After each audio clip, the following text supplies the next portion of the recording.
नमस्कार दोस्तों, मैं अनिल विश्वकर्मा कॉन्सेप्ट टिकट पर आपका स्वागत करता हूं। आज हम डिस्कस करने वाले हैं रक्षा सेवा बिल 2021 के बारे में, जिसमें कहा गया है कि ये एक एसेंशियल डिफेंस सर्विस बिल है और अगर आप अब हड़ताल करेंगे और तो फिर आपको कैद होगी, जुर्माना होगा, जेल तक हो सकती है। तो अब सोच समझकर ये करना होगा। तो आइए डिटेल में जान लेते हैं रक्षा सेवा बिल 2021 के बारे में। So let's begin.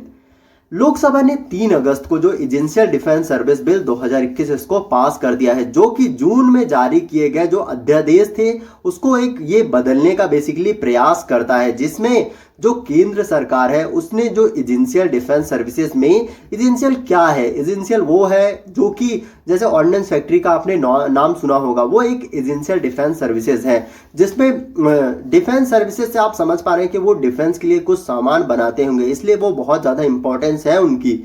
तो उसी के लिए जो ये प्रतिष्ठान है, प्रतिष्ठानों में जो कर्मचारियों को हड़ताल से जाने पर रोकने के लिए ऐसी यूनिट की जो तालाबंदी है उसको रोकने के लिए ये बेसिकली लाया गया है।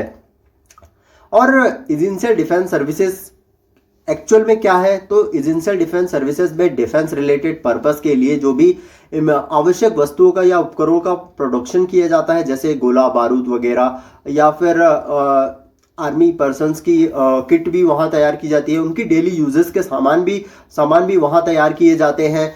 तो वो सब क्या एजेंशियल सर्विसेज में आ जाता है और जो इसकी स्टेब्लिशमेंट है या फिर अंडरटेकिंग इसमें शामिल होती है। इसके अलावा जो भी आर्म फोर्सेस की कोई भी स्टेब्लिशमेंट या फिर उसमें डिफेंस से जुड़ी कोई भी चीजें, इनमें ऐसी सर्विसेज भी शामिल की जा सकती हैं, जो कि बंद होने पर ऐसी सर्विसेज में लगे जो भी स्टैब्लिशमेंट है या फिर उनके एम्प्लॉय की सेफ्टी को भी ये प्रभावित करता है। गवर्नमेंट किसी भी सर्विसेज को एक आवश्यक डिफेंस सर्विस के रूप में डिक्लेयर कर सकती है। कोई भी सर्विस को एक डिफेंस सर्विस के रूप में गवर्नमेंट चाहे तो उसको डिक्लेयर भी कर सकती है, गवर्नमेंट अगर चाहती है तभी। और इसकी जो समाप्ति है निम्नलिखित है, देख सकते हैं इसमें क्या क्या है, जैसे डिफेंस इक्विपमेंट्स हो गए या फिर गुड्स हो गए, सामान हो गया या फिर उनका प्रोडक्शन हो गया, डिफेंस इक्विपमेंट्स या फिर गुड्स का प्रोडक्शन, और ऐसे जो प्रोडक्शन में लगे जो इंडस्ट्रियल एस्टेब्लिशमेंट या फिर यूनिट या फिर ऑपरेशन या फिर उसका मेंटेनेंस, तो भी ये भी इंपॉर्टेंट है। और डिफेंस से जुड़े प्रोडक्ट की जो भी रिपेयरिंग है या फिर उसका मेंटेनेंस है, ये मतलब ये तीनों चीजें इसमें डिक्लेयर कर सकते हैं इसके हिसाब से ही। तो ये गवर्नमेंट ने जो डिसाइड किया, तो what is the essential defence service bill जो अभी 2021 में आया है। तो ये एक बिल है बेसिकली, जो कि अभी ये बिल है, लेकिन ये कुछ दिनों में ये एक्ट बन जाएगा, क्योंकि इसको दोनों हाउसेज में इसको पास किया जा चुका है और अब सिर्फ राष्ट्रपति के सिग्नेचर होना ही बाकी है। जैसे ही सिग्नेचर हो जाएगा ये एक एक्ट बन जाएगा, कानून बन जाएगा।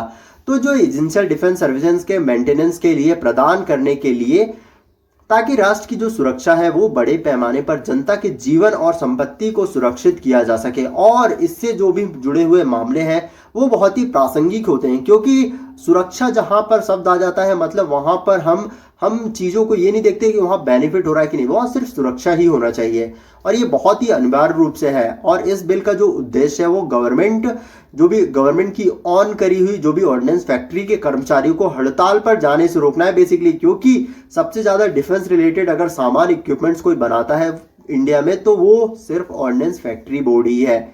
और बिल में कहा गया है कि यह भी आवश्यक है, इंपॉर्टेंट है कि देश की रक्षा तैयारियों के लिए जो आर्म फोर्सेस को ऑर्डिनेंस आइटम्स की जो बिना रुके हुए अनइंटरप्टेड सप्लाई मिलती रहे, और जो ऑर्डिनेंस फैक्ट्री बिना किसी डिसरप्शन के कार्य करता रहे, बिना किसी रोक टोक के। और यह भी आवश्यक महसूस किया गया है कि गवर्नमेंट को इस तरह के प्रयासों से निपटने के लिए जो भी इमरजेंसी की कंडीशन आ रही है उससे निपटने की भी गवर्नमेंट के पास पावर होने चाहिए। तो इस प्रकार जो गवर्नमेंट से जुड़े हुए सभी स्टैब्लिशमेंट है, और ये भी आवश्यक है कि जो भी डिफेंस सर्विसेज के मेंटेनेंस को सुरक्षित या फिर सुनिश्चित करना इंपॉर्टेंट है, और ये पब्लिक इंटरेस्ट में है, लोगों के हित के लिए है, और ये भारत की संप्रभुता और अखंडता के भी हित में है।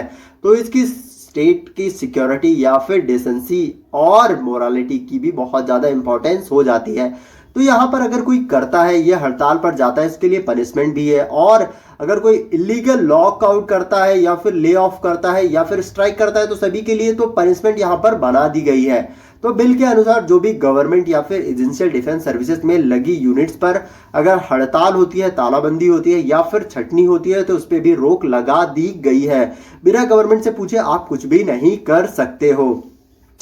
और अवैध जो लॉकआउट होता है और ले ऑफ के मामले को भी इन्होंने बहुत ही गंभीरता के साथ लिया है और कहा है कि अगर अवैध तालाबंदी होगी, ले ऑफ होगा या फिर प्रोविजन का वायलेशन होगा तो जो एम्प्लॉयर्स हैं उनको कम से कम 1 साल तक की सजा हो जाएगी और 10,000 रुपए का जुर्माना या फिर दोनों से पनिशमेंट की जाएगी। और अगर आप इलीगल स्ट्राइक पर जाते हैं तो भी अगर आप इसमें पार्ट लेते हैं, पार्ट लेने वाले पर्सन को भी 1 साल की सजा होगी और 10,000 रुपए का जुर्माना होगा।